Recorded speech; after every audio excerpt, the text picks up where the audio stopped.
Hey, what's going on, ladies and gentlemen? I'm Sonic the Hedgehog here, and I'm Piglet here. We are back once again from the Maxi Toys Productions, and welcome back to more Let's Play of Super Smash Bros. Brawl Subspace Emissary Mode for the Nintendo Wii. So yeah, last time we actually did tackle through the path to the ruins and a cave level, even though we actually did manage to find our last secret on this particular the cave level, probably because we weren't paying too much attention.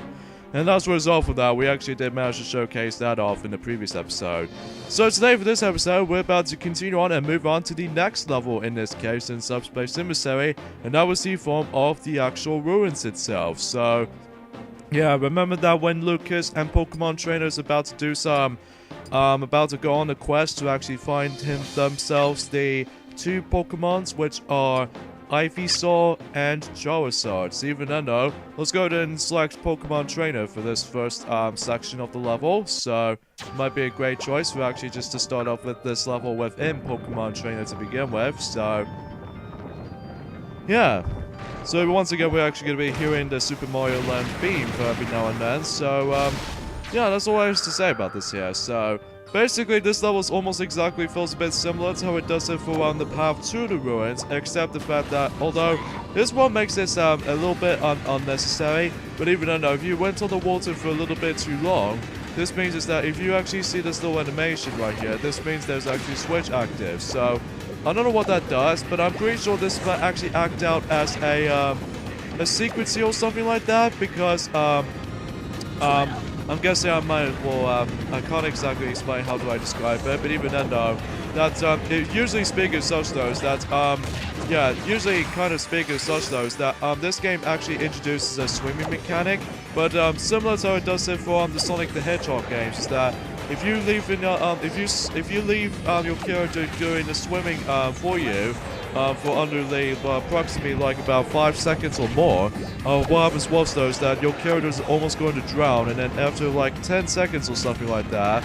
similar to how it does it for the 3 minutes mark from Sonic CD, and even a minute from Knuckles Chaotix, where they usually just got kicked out, your character will actually drown every time when you actually just leave it there for 10 seconds if you actually be doing swimming. So yeah, you just have to be very careful with water and stuff like that, but even then, that it's not that necessary, although I honestly don't find the swimming to be that troublesome to me, so in here, much like how it does it for the cave levels, now you're gonna have to dodge a lot of instant death moments, like, you know, the getting crushed onto this little above parts for these little spikes, but even then, I don't find that section to be that hard to dodge from, so yeah, that's all there is to say here. So we actually have some maximum tomatoes, or maximum tomatoes, if you like to go call it that. Oh god, we actually got trapped by this. Oh no, this is so bad. Oh god, I got knocked over by this little part. Stupid fellows. But that is okay. That's okay because we actually got into the respawning part of this section right here. So good thing though is that the sometimes teleportation can be really helpful at one point or another. So anyways, let's see if we can actually activate the switch here. In fact, there's actually a red door there. Oh, no, I wasn't. I didn't do that on purpose. But regardless though, we still actually respawn onto the exact same point right there. So even though we're still able to actually transport into the red door and stuff. So don't worry, here's that. So from here, in this section right here is an auto-scrolling section, so you're just gonna have to dodge a lot of incoming enemies, and as well as the flamethrowers, essentially. But even then, that's all there is to say about this this section right here. And also these little, I'm assuming these little giant enemies, but this time they're in fire formation, so even then, they look exactly almost identical to the electricity version. And we have a new trophy type, which is actually formed of the onions from the Pikmin series. As a matter of fact, though, is that you, Sonic, and especially Daffy, are about to actually just, you know, get this thing started from Pikmin 3. Yeah, which is pretty predictable for, well, which is kind of a more likely exciting thing for, Let's Plays to part for, currently at the moment, because after all, that, you know, Pikmin for the 3DS has recently been announced already back in last year somewhat, so I was expecting they'll be arriving until eventually in the E3 2017 possibly, I'm assuming, because, dang it, we actually grabbed the wrong item to actually deal with the meta pyramids, because if you're trying to take down, although the only unfortunate thing though is that if you're trying to carry this spicy curry, what happens was though is if you actually try to use that item when you actually try to attack these metal people, like for instance Metal Pyramid, what happens was though is that it will actually deflect it back. So it's going to be very cautious with that being said. So from here, another secret area is that we actually contains not only stickers, but also just a heart container for almost trying to fully restore our HP. So even then though, unlike how it does it for the regular modes of when you're trying to actually aid the heart container, that it completely restores your health. In Subspace Emissary mode, you can actually only restore only one percentage, so 100% I should say, so...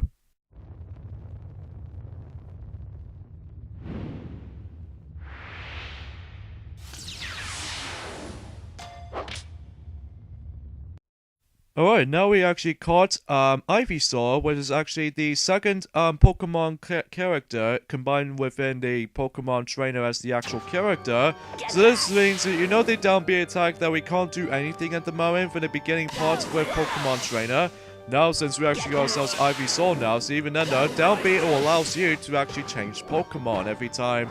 When it's like, if you're actually trying to go through Squirtle to Ivysaur, and then eventually Charizard as soon as you actually get him, and then vice versa. So, yeah, I kind of like that idea because it almost sort of seems very similar to how it does it for between Zelda and Sheik movesets. Whenever you're trying to perform a down special attack and stuff like that, it's very similar.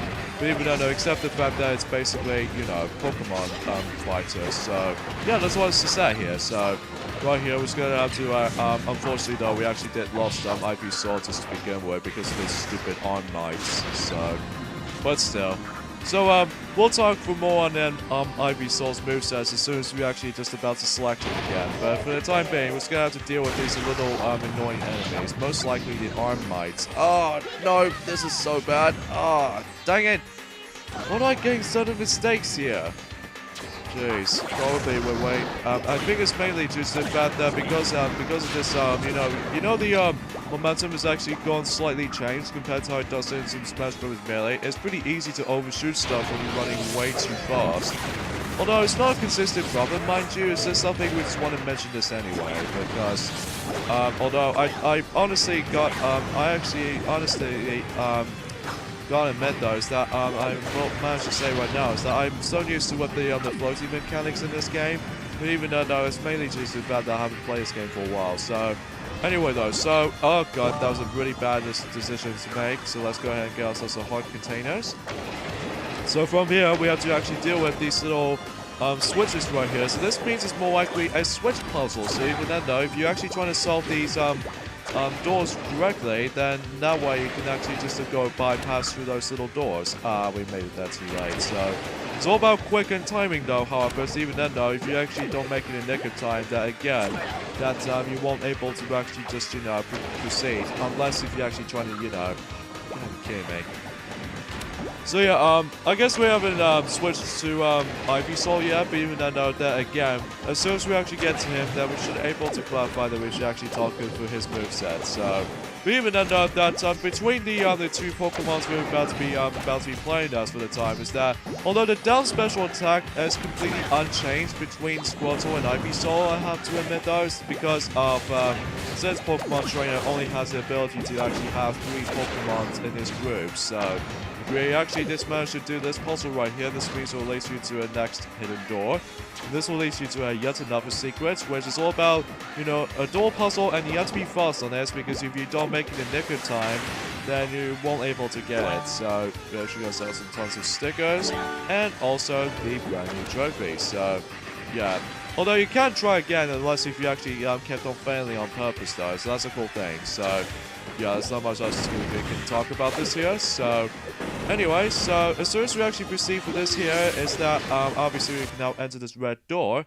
And now we're about to proceed to the battle against with well, Charizard. So I guess we'll talk on to the Ivysaur's abilities until right about now. Is that Ivysaur can actually perform while he's actually using their standalone B attack, or the standard smash attack, is that he can perform himself a bullet seed attack.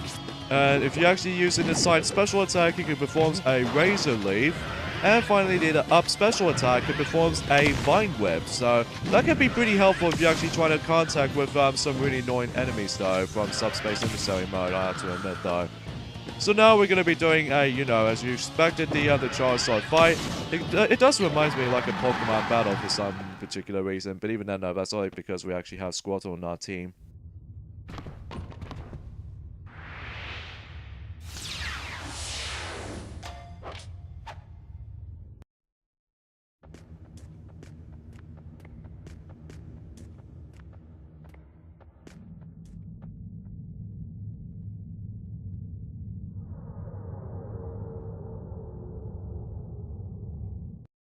It looks like the hallway is actually a little bit empty at the moment. But now we've finally managed to caught ourselves Charizard, so now we can actually play as him. But we won't talk more onto him as soon as we actually progress. So, Metal Cruise Trophy, which is essentially Pokemon Generation 3 Trophy. Onions from the Pikmin series. And, the Kataraya from Animal Crossing. So, as for stickers, we actually got Ma Lang from Metal Gear Solid The Twin Snakes GameCube installment of the Metal Gear Solid franchise. It's probably the most expensive one. Anyways, Ashley from WarioWare Touch, Robot and Cubes from Stack Up as an NES accessory, Link from The Legend of Zelda The Wind Waker, DeRoach from Kirby Mouse Attack, Ashley from Overcode 2 Memories, and Storm the Albatross from Sonic Riders, and finally Wild Gunman from, simply put, Wild Gunman from the arcade machine. So that's as far as I was concerned about this. So let's see how much percentage we got. 35%. Jeez, we're doing so far with these secrets so far. So anyways, next level we have is the Wilds.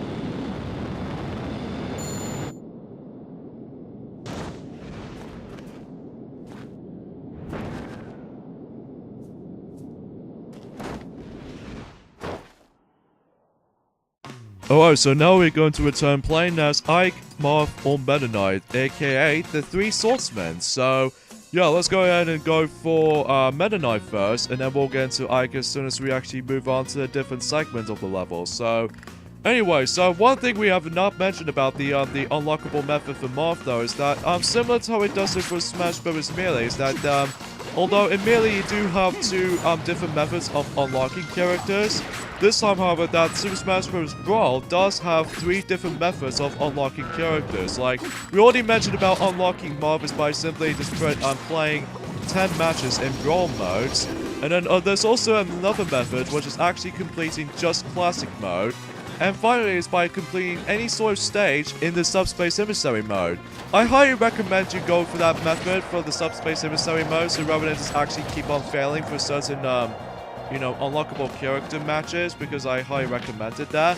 Although there's only 3 exceptions, mind you, which we'll get to now in a moment. So, for the time being, we're just gonna have to actually just, you know, get on with this level, and then eventually we'll talk on to these more unlockable characters, assuming that we're actually gonna proceed. So, but even then, again, Marth is usually the first unlockable character if you're actually going to be going through Subspace Emissary mode. However, though, the first unlockable character, if you're actually trying to not go through the Subspace Emissary mode, was actually a form of Nest. So, just want to clarify that until right about now. So, if you approach towards here, another secret room, which actually contains, you know, this moving platforms, amongst other with these 2 colored boxes, which contains just usual stickers. Any sign of CDs yet? Just a form of trophies, which we have Shriekun from Pokemon Generation 2, which is the form of the legendary beasts. So, you know, next to the Entei from, you know, the elements of the fire, and then Shriekun was actually the water-type Pokemon, as far as the wild beast is concerned, and finally the Raikou from, well, from the electricity type, so electric type, I should say. So, from this point and onwards, is that the wilds do have these little elements here, is by basically going for this little gusts of wind. So, even then, they'll try to blow you back at one point or another. But even then, honestly, I don't find this wind to be that noticeable, unlike Super Mario Bros. The Lost Levels, that it usually becomes apparent if you're actually trying to deal with something more likely is almost like a difficult version of Super Mario Bros. 2, but I digress though. So, in here we have these new types of enemies introduced in Super Smash Bros. Brawl for Subspace Emissary mode, which was Armang. Armank, huh? Sounds more likely a different name, or in this case a weird name I should say. Basically this guy works, it's pretty simple, just gonna have to keep on attacking this little weak spot, which is actually this light green slime part. And then basically every time when he starts to close between each other is that you need to actually be sure you need to take down the snake head first before you actually proceed to actually just to keep on attacking him. And apart from that types of things, that's how you're supposed to deal the damage off him. So yeah, that's all there's to say for this point here. So, but again, that you know in the previous level, the ruins that we actually now finally managed to actually trying to play as Charizard as some Pokemon trainer. We won't get into him as soon as we actually get into the next level because obviously though that we'll explain on Charizard's moveset as soon as we actually get into the next level after this. So, and we'll never know until we actually find this out. So we'll still have to wait and see. So, anyways, yeah, there's not much to say about the Wilds, obviously. Besides the fact that we're actually going to be playing as the 3 swordsmen yet again. It has been a while since we're actually playing these 3 swordsmen players from the likes of since the Battlefield Fortress from the earlier point of the game, or in this case the earliest point of the Subspace emissary mode. Or, if you like to call it that, level 8, because even though we like to call it that, because we like to actually put this up on our links in the description, or in this case the description of the video, so we decided to actually put that up, so we thought, why not? Same goes to how it does it when you and Rarity did manage to do Mario Kart DS's Mario Kart DS mission modes, is that you actually did tell the how much missions there are and what boss type do you get to fight against from you know, in certain missions. So yeah, we thought why we're going to be doing it from this game as well. So yeah, just to let you guys know from that part. So anyway, so here we actually have ourselves a giant variations of these pyramids where they behave exactly like how it does it for the normal counterparts, but except it's a lot giant. So that's all there is to know. So anyways, now let's take care of these little bombs. Oh no, we dishonored the shield. But as long as we actually keep on dodging those, we should be fine. So even then, again, we don't have to deal with these guys properly, because if you let these bomb heads be tossed, then they'll just simply avoid the battle. In this case, run away from it. So yeah. So from here, very similar to how it does it for the jungle levels that you have to get used to with this little barrel cannons. And just like the jungle, however, is that you have to actually go ahead and use them. But from here, from the top right corner, there's actually a secret over there, which, as usual, contains the golden box, which I was hoping it was going to be something new.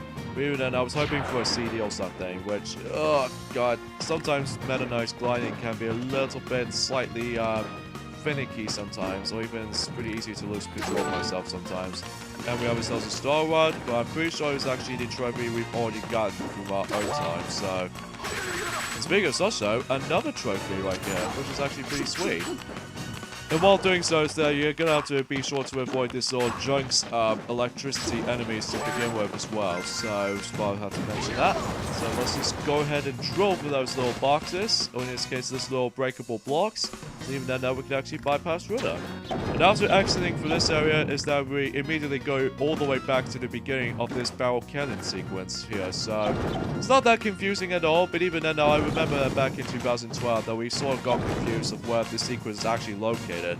But every now and then is that we actually did manage to find it though. So from here we can actually enter this red door, and there's going to be another red door, which is used to be, I'm presuming is going to be the final section of this level. So good thing we actually got ourselves a heart container.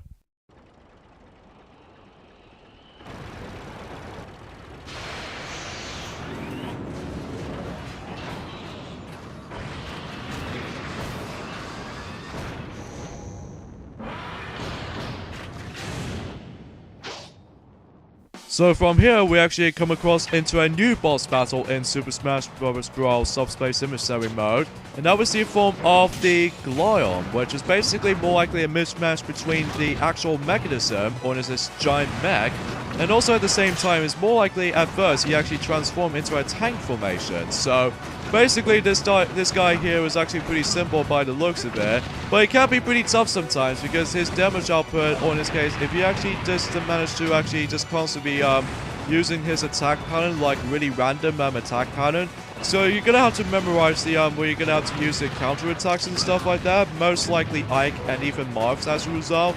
So you're gonna have to pay attention to these little attack patterns with these little kinds of stuff. So yeah, sometimes like this can happen, so especially considering our timing is a little bit too lacking with this fight. So, but eventually when we actually get into, although we're not gonna explain more on that later. But anyways, we can actually counter-attack on that. But luckily you do have some items to help you out, like these bombs, for instance, that will just try to do a slightly little bit small damage onto this guy. But apart from that, the size of things though, oh goodness, we're almost gonna be dying for that part. But even then though, oh goodness gracious. Oh, counter. That was failure.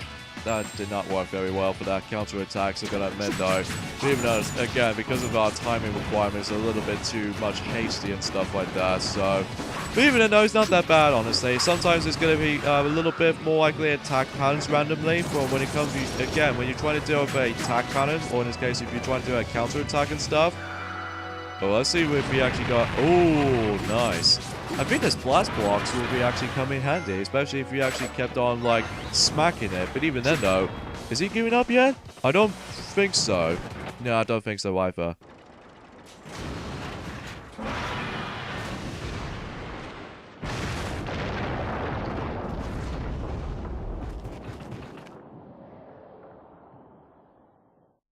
Damn, looks like he managed to bust through this little, you know, ground right there. So, trophies wise, we actually got is Suicune, Amy from Sonic the Hedgehog CD's first appearance, and Star-Rod from Kirby's Adventure, and Pirate Storm from, or Pirate Ship rather, from The Legend of Zelda: The Wind Waker, and Bonkers from Kirby Mouse Attack from the Stickers department, and we already got Bowser Jr., and we already got the Baraya. Olamo's daughter from Pikmin 2, Louie from Pikmin 2, Kurambura from Mother 3, Japanese only exclusive title for the Game Boy Advance, Wolf from Star Fox Command, Plum from Mario Golf, specifically the older variation of Mario Golf, Link from The Legend of Zelda: A Link to the Past, we already got Jeff, and we already got Earth Train, and we got Bullet Blaster from Mario Kart Double Dash. So, pretty good selection of stickers all in all. So, much like earlier on, we actually got 100% completed on that level, and as a result, we actually laid it up to 30% completion. So, yeah, we'll have to end things off here. So join us next time on Let's Play Super Smash Bros. Brawl Subspace Emissary, is the fact that we're moving on to the next level called the Ruined Hall. So see you guys next time. Later, fellas. See you guys then.